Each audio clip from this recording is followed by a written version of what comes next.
of uncovered drinks, which again nowadays we don't consider, according to most poskim, to be a problem, but it's brought down to the Levush brings it down, and he says that that's based on the verse of Hishomer Lecha Ushmar Nafshecha Ma'ot, to very much safeguard and preserve over your life. Like we said, Levush also discusses it in a broader sense in Choshen Mishpat Tav Chol Vav, and he says that the Torah says you shall watch over your life and preserve it well, and he says therefore, for example, a person should not drink directly from the swamp water because a aluko, a leech, might get into his mouth and it would danger to one's life. And he says other similar practices, whatever it is, that is considered to be a truly dangerous practice, but all fall under this Torah prohibition, which he says is an Isur Torah. That means it's a Torah level prohibition. It's not just a rabbinic decree, it's a Rabbanon, but rather it is a Torah level prohibition. Other poskim also notice that we consider, although some early authorities had a question about it, if it's a rabbinic decree or a Torah level Isur, we consider it a Torah level Isur based on these verses in the Torah, that you're not allowed to engage in dangerous practices. There's a tshuva from the Rashbash, that's Rabbi Shimon Duran, I believe, also a late 15th century authority, where he gets into this thing that he says that these dangerous practices are a Torah level Isur. Now, that's the basic framework or the fundamentals that underlie our present discussion. But when you get into a specific activity, you always have to figure it out. We're not going to try to cover the whole thing this evening. This evening we'll talk, because as we spoke a different time, maybe we'll get into it other times, that there is a person's profession. For one's profession, one is allowed to engage in certain elements of danger, to be a miner or certain types of activities that have a certain element of danger. So the halacha is more lenient, and there's sources for that concept of engaging in dangerous profession. Right now we're sticking to the simple, the basic question of dangerous behavior and how do you define that concept. Now, as far as smoking goes, smoking was very, very, very widespread and widely accepted, again, before 1964 when the Surgeon General came along. And if you look at the earlier poskim authorities that speak of it in the 19th century, many of them discuss smoking as a healthful practice which is good for the digestion. And that actually, which is a separate discussion, we won't get into it this evening, that there was a lengthy discussion among various 19th century authorities as to whether it's permitted to smoke on Yontif. The assumption was that there's no problem at all to smoke. Why should it be problematic? But on Yom Tov, you're only allowed to light a fire or to burn things under certain conditions. It has to be something which is a normal need, which normal people consider to be a need, or a normal enjoyment within the normal lifestyle. These are dinim that are in the Gemara, and various poskim speak of it, and there's a bit of a controversy. Most poskim, I would say, permitted in the 19th century smoking on Yom Tif, and because everybody does it, and it's normal, and it's a need, and especially after you're addicted, it's certainly a need, like we'll talk about that a little later. So the poskim, one of the things they bring up is the fact that it's actually good for you, it's good for your health, because it aids in digestion.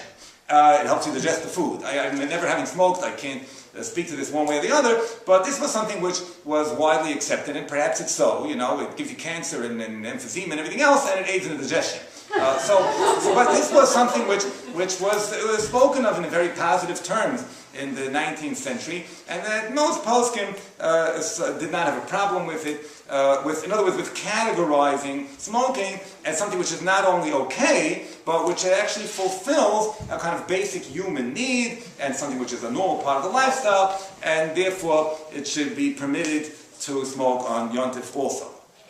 Now, the first authority who came along and seems to have questioned whether smoking should be permitted at all is the Chavetz Chaim. It's very interesting. The Chavetz Chaim discusses this in two of his lesser-known works. About a century ago, the Chavetz Chaim wrote, the Chavetz Chaim was a very prolific author. Rabbi Mordechai Schwab, he was a great tzaddik, who I heard lectures from when I was young.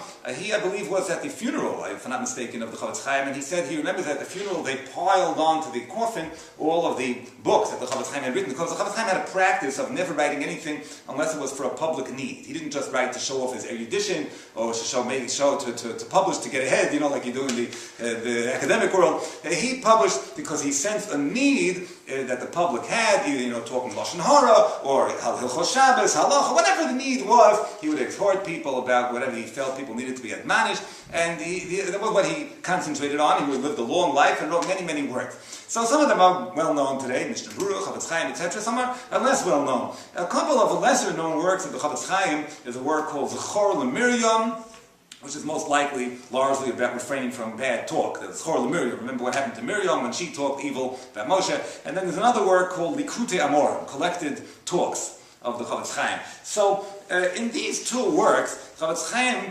questioned, and he takes on something which apparently, it seems, the way he's discussing it, was considered a given, that smoking is fine, who could ever question smoking? And the Chavetz Chaim speaks rather harshly about smoking, and he calls into question something which was sort of universally accepted. What could be wrong? He speaks of it in both of these two works. The Chavetz Chaim takes two different tacks to attack smoking in these two different works, but it's very interesting how he kind of foreshadowed with his discussion things that would be discussed at much greater length after 1964, when the Surgeon General came out. So the Chavetz Chaim makes the following points. In the work Likutei Amorim, Collected Talks, in chapter 13, the Chavetz Chaim writes like this. He says, again, about 100 years ago, approximately around the turn of the 19th, 20th century. So he says that many doctors have said that those who have a weak constitution should not smoke.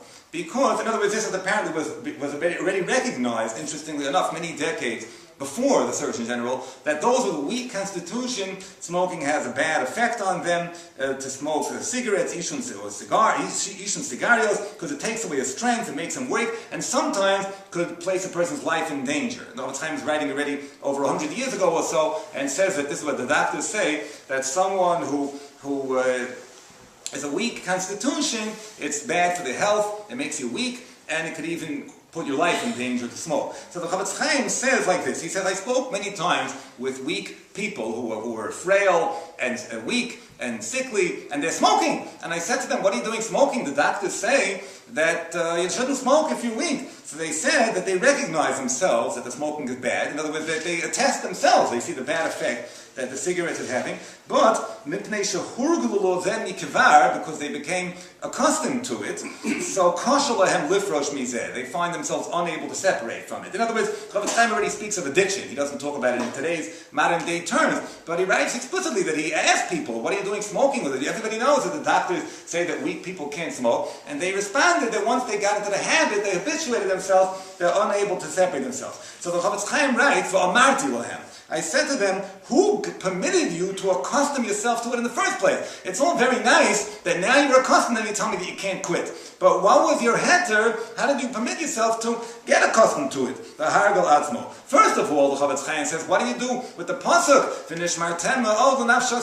That a person's supposed to safeguard his life and his health carefully. So what was your permission? Who permitted you in the first place to get yourself accustomed? And now you tell me your excuse that you can't quit. What was your heter in the first place to accustom yourself to it? And secondly, says the Chavetz Chaim as follows. He says a person recognizes that he doesn't belong to himself. This is a concept to discuss other times. We don't belong to ourselves. We belong to the Almighty. He gave us energies, He gave us character traits, He gave us abilities, talents, and they're all loan from Hashem. We have to make use of them productively. So he says, if you understand that, then how do you have the right, it's my body, I'll do what I want with it. If I want to smoke and give myself some black lungs, I'll do it. And what's your heter? The Chavetz Chaim said, that's not the attitude. Our talents and our strengths are all on loan from the Almighty. And what are you going to return it to Him? And look what you did to it. You took your body and caused all kinds of deterioration to it with this smoking habit. So he says that that's certainly, when you get upstairs into heaven, the next world, and you're going to come in front of the heavenly court, when they're going to judge you,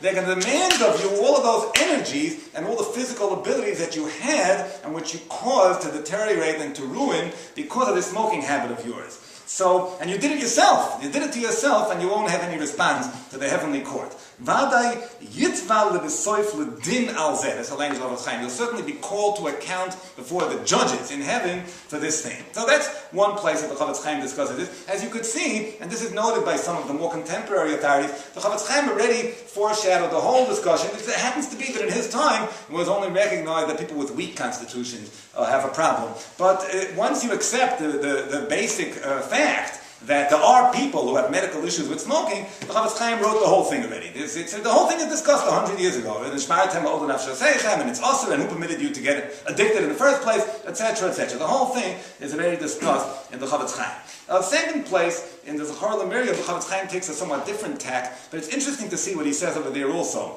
In the Zechor L'Miriam, in chapter 23, in the later chapters of the work, he gets off into different subjects. And in chapter 23, he writes about he gets off